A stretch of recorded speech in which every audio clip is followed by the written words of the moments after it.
Napag-iiwanan na raw ang edukasyon sa Pilipinas ayon sa isang organisasyon. Bukod kasi sa kakulangan sa mga silid-aralan at guro, malaking problema sa bansa ang mahigit 20 milyong Pilipinong functionally illiterate. Narito po ang aking unang balita. Poverty is a natural stage in life. When a child is body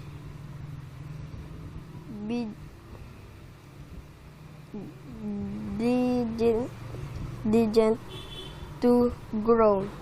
Grade 5 na ang 11 anyos na batang ito na itago natin sa pangalang Tonton. Hirap pa rin siya sa pagbabasa at lalong hirap siyang maintindihan ang mga salitang nababasa niya. Nahirapan po. Mahaba po yung pinapabasa sa amin. Na ano po ako naiiwan. Nalulungkot po kasi naiiwan ako. Napansin na raw ito ng kanyang ina at mga guro nung grade 3 pa lang siya, kaya pinasok siya sa TALAS program o Tutorials to Advanced Learners Academic Skills, isang programa ng lokal na pamahalaan para i-tutor at tulungan ang mga estudyanteng magbasa at mapaunlad ang kanilang literacy at kakayahang matuto. Pero tila hindi pa rin sapat. Tingin ng kanyang ina, kulang daw po siya sa practice sa pagbabasa, ganun. Binigyan siya ng reading materials para mabasa niya, hindi niya rin naman po nababasa. Minsan po binabasa niya, minsan po kasi naglalaro. Magpa-practicein pa daw po kasi ngayon daw po pag hindi siya nakabasa, pag ganun pa rin po yung pagbabasa niya, ibabalik na daw po siya ng grade 5. Babalik ng grade 5? Opo. Kasi kailangan niya po kasi matuto siyang totally magbasa.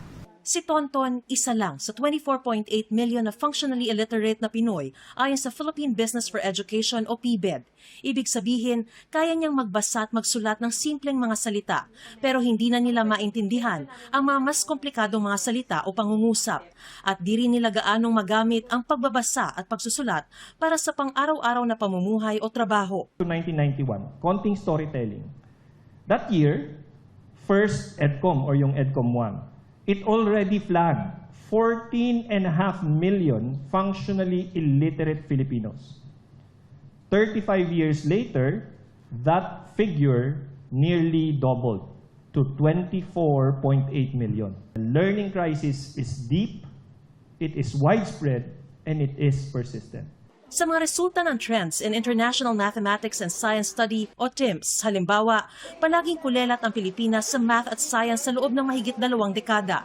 Noong 1999, pang 36 ang bansa sa 38 na bansang kasali. Pagsapit ng 2019, umabot sa historic baseline low ang Pilipinas. Kulelat ang Pilipinas o pang 58 sa 58 na kalahok sa grade 4 math at science.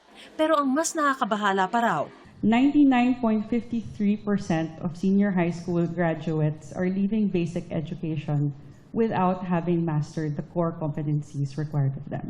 This is a problem that's not just poverty anymore. It's really a system problem that affects everyone.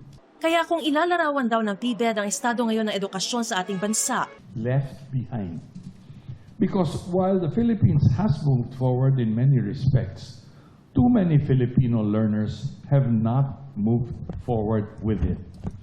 What makes this particularly troubling is that none of this is new. hindi rin lamang kakulangan ng tinatayang 23,000 na guro ang problema. Malaki rin ang kakulangan sa mga silid-aralan.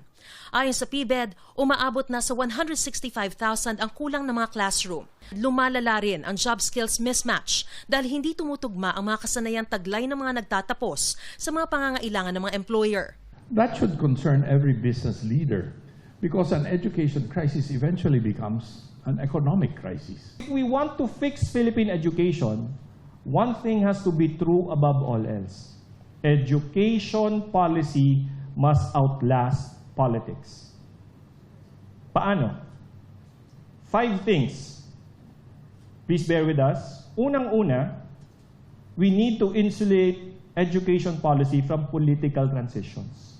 Hinikayat din ng PBED ang mas malaking pamumuhunan sa early childhood care and development, pagpapalakas ng mga lokal na pamahalaan at paaralan sa paggamit ng pondo, mas malawak na partnership sa pribadong sektor at paghalal ng mga pinunong maglalagay ng edukasyon bilang pangunahing prioridad. A great deal has been done. Our message is that we no longer have the luxury of doing things slowly. The pace of reform is still nowhere near the scale or urgency of the crisis. Hiningan namin ang reaksyon ukol dito ang Department of Education at ayon kay DepEd Secretary Sonny Angara, karamihan sa mga data ng PBED ay outdated na raw.